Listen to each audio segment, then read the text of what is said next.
Life wasn't about microwaved dinners and threadbare clothes.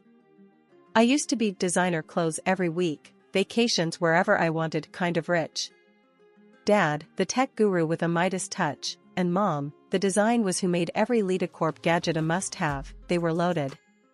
My folks were all about hard work and not wasting a dime, even if it meant buying last year's model phone instead of the newest one. Then, everything went dark at 14. One afternoon, while I was arguing with Sarah, my best friend at the time, about who got the front seat for the movie, Don't Judge, 2 police officers showed up at our door. Their faces were grim, and the words they spoke felt like a punch to the gut. Plane crash, Pacific Ocean, no survivors. My parents were gone. The world became a blur of tear-stained faces and endless paperwork. School wasn't any better. Kids who used to fawn over my designer bags now avoided me like the plague. Sarah, the best friend, ditched me faster than yesterday's news. The only good thing was Nana, Dad's mom. She lived in a tiny house, a haven of comfy furniture and the delicious smell of freshly baked cookies. Nana welcomed me with open arms. Your parents raised a strong, independent girl. You'll be all right, sweetheart. Nana became my confidant, the only one who understood the emptiness gnawing at me. One day, after a fight with my former rich friends, I found Nana in her garden, surrounded by vibrant sunflowers. Tears pricked my eyes as I blurted out, "Why'd my parents lock everything away, Nana? It's not like I'm gonna blow it all on, like a diamond-encrusted poodle." Nana chuckled, a dry sound. "They knew you, honey. Knew you were special.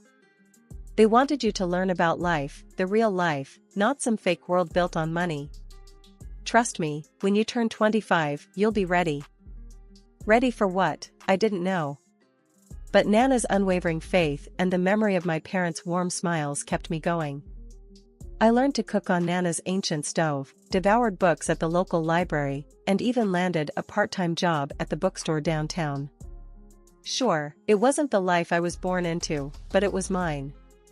And for the first time in a long while, a flicker of hope ignited within me.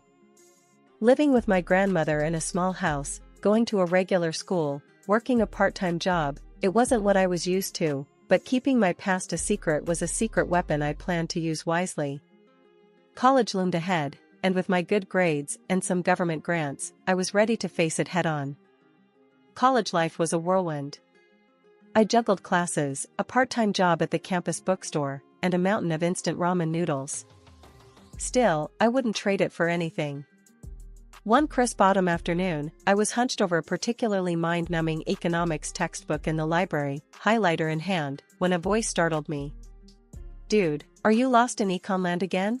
I looked up to see a tall, goofy-looking guy with a mop of brown hair and a mischievous grin. Maybe," I stammered, feeling a blush creep up my cheeks. "I'm Isabella." "Michael," he said, extending a hand. "Looks like you could use a study break. Coffee?" We ended up at a noisy campus cafe, drowning our textbooks in steaming lattes. Michael turned out to be a computer science major with a knack for making even the most complex algorithms seem fun. We spent hours talking about classes, dreams, and the best places to score cheap pizza on campus. "So, what brought you to this little corner of the world?" Michael asked, his eyes twinkling with curiosity. I hesitated. My past life felt like a different universe, a life I wasn't sure I should share. Finally, I took a deep breath. I moved in with my grandmother after my parents passed away. It felt strange saying it out loud, even after all this time. Michael's smile softened. "Wow, that's rough. I'm so sorry." "It's okay," I mumbled, looking down at my coffee cup. "It's been a while." There was a comfortable silence for a moment, then Michael added, "You seem different from most people here." "Different how?" I challenged, a spark of curiosity igniting. "You're not all about the fancy clothes and the expensive gadgets," he said. "You seem real." I couldn't help but smile. Maybe keeping my past a secret wasn't such a bad thing. It allowed people to see me for who I was, not what I had. As the weeks turned into months, Michael became my best friend, my confidant. We spent hours studying together, exploring the city, and arguing about everything from the best way to brew coffee to the merits of different science fiction movies. One evening, after a particularly frustrating day at the bookstore, I found myself venting to Nana over a plate of her legendary chocolate chip cookies. "Ugh, Nana," I groaned, throwing myself down on the worn armchair. "People can be such jerks." Nana chuckled, her eyes crinkling at the corners. "Sounds like you had a rough day, sweetheart." I told her about the latte incident, about a particularly challenging calculus exam, and about my growing feelings for Michael. "He's funny, he's smart," I confessed, feeling my cheeks burn again. "But Nana, what happens when he finds out about my money?" Nana patted my hand gently. "Isabella," she said, her voice soft but firm, "a good man won't care about your money. He'll care about you, about the person you are. It just feels wrong keeping this big secret from him." Nana squeezed my hand. "There's time for that later, sweetheart. When you turn 25, you can decide what to do. Until then, focus on your studies, on your friends, and on living life to the fullest." Butterflies pirouetted in my stomach like a drunken ballet. Today was the big day, meeting Michael's parents for the first time. We were practically engaged. Pulling into Michael's childhood driveway, a wave of nervousness washed over me. Their house was a sprawling brick monstrosity, the kind with manicured lawns and a fountain that probably cost more than my entire wardrobe. "Deep breaths, Isabella," I reminded myself. "You got this." The door swung open before I could even knock, revealing a woman with a perfectly coiffed blonde mane and a smile that didn't quite reach her eyes. "This must be Michael's mom, Martha." "Isabella, so lovely to finally meet you," she chirped, her voice dripping with honeyed condescension. Come in, dear." Behind her stood a younger girl, all skinny jeans and a bored expression. "Michael's sister, Lily, I presumed." She barely glanced at me before rolling her eyes and sauntering back inside. Great first impression. Martha ushered me into a living room that looked straight out of a magazine, plush couches, gleaming hardwood floors, and enough throw pillows to build a fort.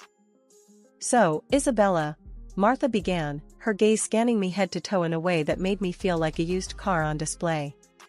"Tell me about yourself. Where do you hail from?" "Oh, you know," I stammered, feeling the heat creep up my neck. "Just a small-town girl. Grew up with my grandmother in a little one-story house." Martha's smile faltered for a split second before morphing back into a tight, plastic grin. "A one-story house, huh? Interesting." I could practically hear the unspoken judgment hanging in the air. This wasn't exactly going the way I'd hoped. Then, before I could even respond, Lily sauntered back into the room. "Mom," she drawled, flipping through a glossy magazine. "Does she even have a real job?" The question hung in the air, dripping with disdain. I almost blurted out that my family lawyer could buy their entire house with pocket change, but Nana's voice echoed in my head. "A good man won't care about your money. He'll care about you." Taking a deep breath, I met Lily's gaze head-on. "Actually," I said, my voice surprisingly calm, "I work at a bookstore downtown. It's not glamorous, but it pays the bills." Lily scoffed, but I didn't back down. I wasn't some spoiled rich girl, and I wouldn't let them treat me like one. "Speaking of bills," Martha chimed in, her voice suddenly serious. "Michael mentioned you two might be thinking about, well, let's just say I've had a prenuptial agreement drawn up." Now, a prenup wasn't exactly a surprise. Honestly, with her attitude, it was probably for the best. "No problem," I said, trying to sound nonchalant. "I think that's a smart idea. Actually, I'll have my lawyer take a look at it." Lily snorted. "Lawyer? You have a lawyer?" Again, I almost let it slip about the family retainer, but I bit my tongue. "Yeah," I lied smoothly. "A friend who's good with legalese." The rest of the afternoon was a blur of awkward silences, thinly veiled insults, and enough passive-aggressive comments to choke a horse. As soon as Michael mercifully appeared, I practically flew out the door with him. The next day, a thick envelope arrived in the mail addressed to me. Inside, a document with fancy lettering proclaimed it to be the prenuptial agreement Martha had mentioned. Skimming through it, it seemed straightforward enough: a division of assets acquired during the marriage, the usual boilerplate stuff. My heart hammered in my chest. During the marriage. This was exactly what worried me. I called my actual lawyer, the one Nana had recommended years ago, and explained the situation. He chuckled after hearing about the prenup. "They're barking up the wrong tree," he assured me. "This agreement only applies to assets acquired during the marriage. Your inheritance is separate and wouldn't be affected by this in the slightest." Relief washed over me. "So, what do I do?" "Simple," he said. "Sign the darn thing. It doesn't hurt you, and it might put their minds at ease. Besides, you know what they say, keep your enemies close." A slow smile spread across my face. Maybe this whole thing wasn't so bad after all. In fact, it might be a little fun to play along with their misconceptions for a while. The wedding wasn't a lavish affair at a swanky hotel, but it was perfect. We said our vows under a canopy of fairy lights in Nana's backyard, surrounded by close friends and family. It was simple, elegant, and filled with love. Everything I ever wanted. But as the saying goes, no wedding is complete without a little drama. And drama arrived in the form of Lily, Michael's heavily made up, heavily inebriated younger sister. A few glasses of champagne in, Lily decided it was showtime. In the middle of a toast, she slurred out accusations that would make a sailor blush. "She's after his money," she shrieked, pointing a shaky finger at me. "She doesn't know the first thing about manners, or class." My cheeks burned, but I held my tongue. Michael, however, did not. He marched over to her, his voice low and dangerous. "Lily, shut your mouth. Right now." Lily just scoffed and shoved him away. "Don't touch me. You're both fools. She's just a gold digger." That was it.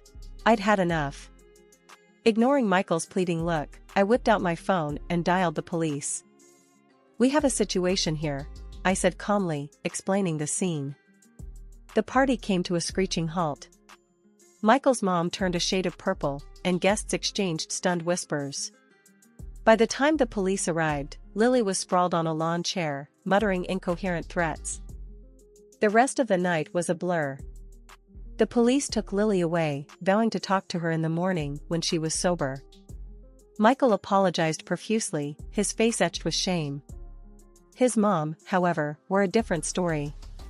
Martha glared at me like I'd personally insulted the queen.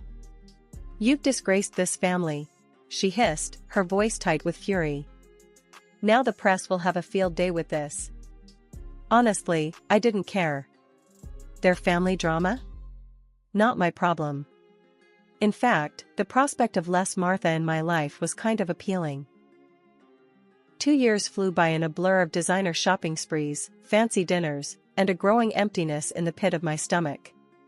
The cracks in our relationship, once hairline fractures, had widened into gaping chasms. Michael, the charming, attentive man I fell in love with, seemed to have vanished. In his place stood a stranger, a workaholic with a bottomless pit for money and a vocabulary increasingly laced with his mother's venomous barbs. He'd stay late at the office, returning home well past midnight, reeking of expensive cologne and a vague dissatisfaction that hung heavy in the air. One evening, as he scoffed at my suggestion for a cozy night in, a familiar phrase slipped from his lips. "Honestly, Isabella," he drawled, "sometimes I wonder if you understand the beauty of big money." It was Martha's voice echoing through his, a cold, condescending sneer disguised as playful teasing. My blood ran cold. The urge to blurt out the truth, to reveal the hefty inheritance waiting for me on my 25th birthday, was a constant itch under my skin. But Nana's words always rang in my ears: true love doesn't need money to survive. So I swallowed the truth, the bitter pill lodged in my throat. Desperate to salvage our crumbling marriage, I brought up the topic of children. "Maybe it's time we started a family," I suggested tentatively, a hopeful smile plastered on my face. Michael's response was like a slap in the face. A kid? Seriously? He scoffed. Don't you think that's a bit convenient? Trying to trap me here with a baby? His words echoed in the silence, each syllable dripping with suspicion. He was repeating his mother's twisted narrative, turning my desire for a family into a manipulative ploy.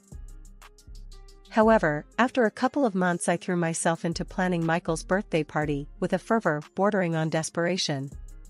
It was a desperate attempt to recapture the spark, to remind him of the happy couple we once were. I envisioned a lively gathering, filled with laughter and good company. Maybe, just maybe, it would reignite the flame that seemed to be flickering out. I sent out invitations, meticulously crafting a guest list that included all his friends, colleagues, and with a heavy heart, his mother and sister. In my heart of hearts, I hoped they'd decline. Their presence was guaranteed to inject a healthy dose of drama into the celebration, which was the last thing I needed. The day arrived, a perfect blend of sunshine and warmth. The house buzzed with activity as friends streamed in, bearing gifts and good cheer. Michael, dressed in a crisp new shirt, a birthday gift, naturally, beamed as he received congratulations and well wishes. A sliver of hope flickered within me. Maybe, just maybe, this could be a turning point. A discordant note, however, shattered the illusion. Just as Michael and I were about to cut the cake, the doorbell chimed. My stomach clenched. It was them. Martha, resplendent in a designer outfit that screamed "Look at me," and Lily, her younger sister, looking like a runaway from a bad reality TV show. Lily, clad in a dress that left little to the imagination, made a beeline for the champagne table. A wave of nausea washed over me. Lily, notorious for her inability to hold her liquor, was a disaster waiting to happen.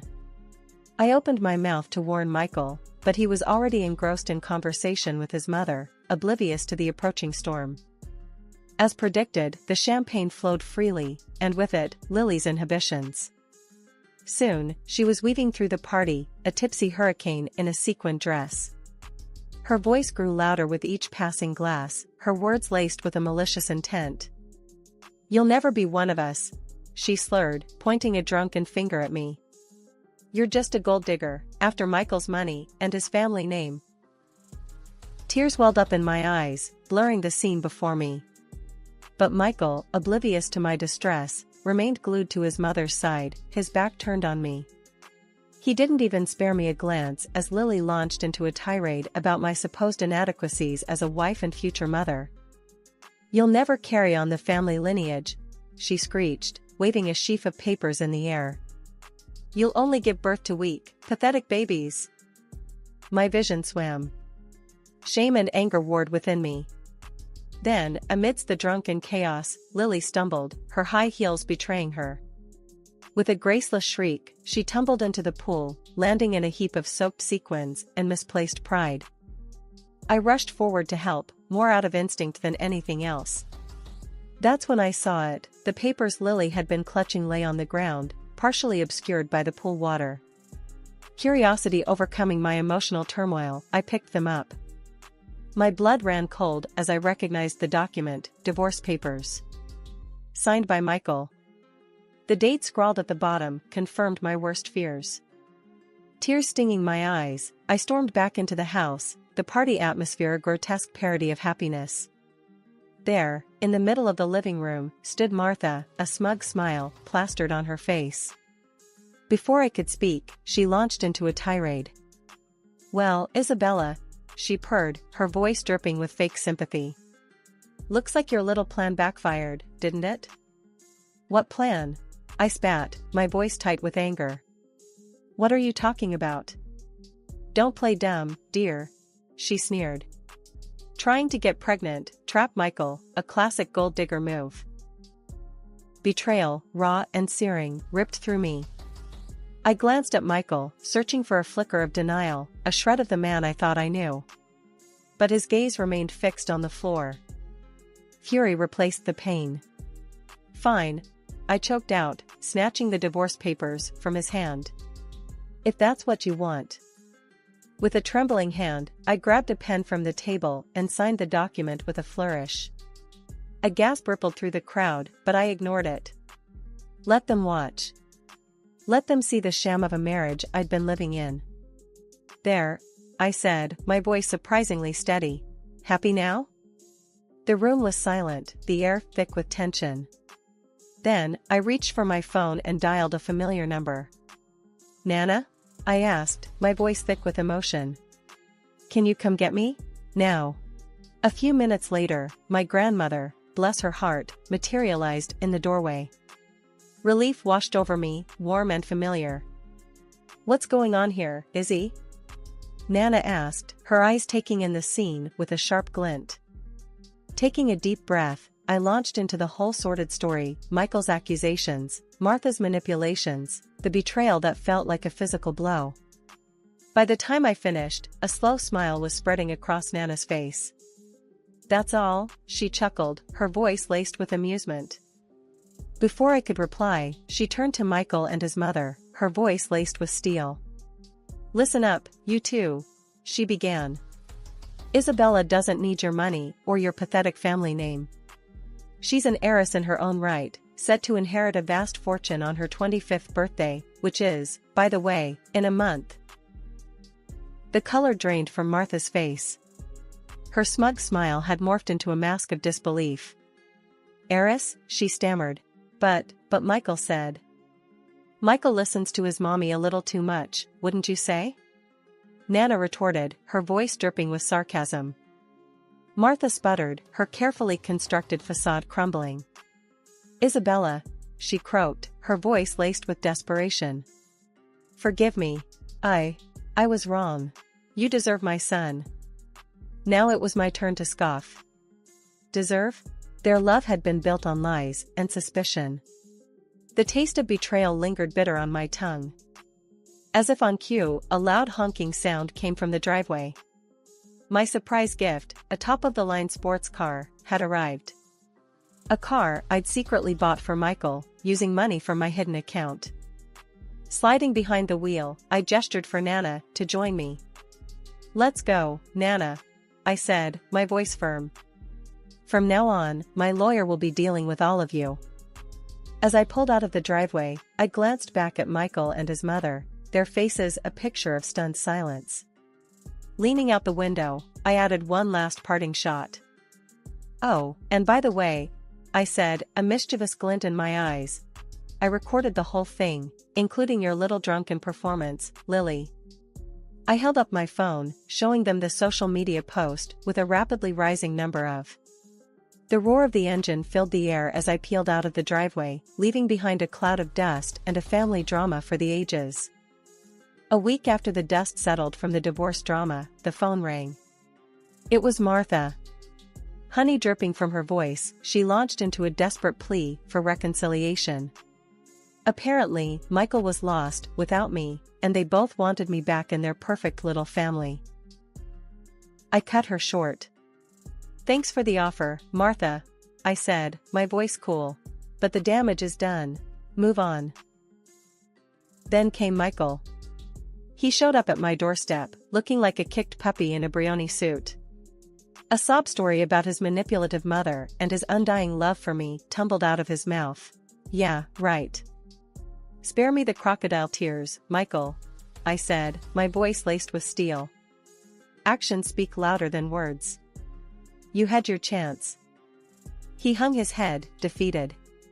There weren't any grand gestures, no groveling or apologies worth a damn. Just another attempt at manipulating me back into his life. Goodbye, Michael, I said, shutting the door firmly. Nana and I remained in our cozy little house on Maple Street.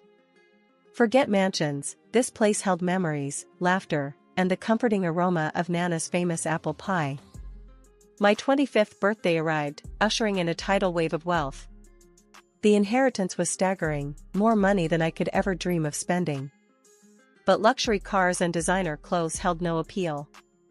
Instead, I channeled that wealth into something meaningful.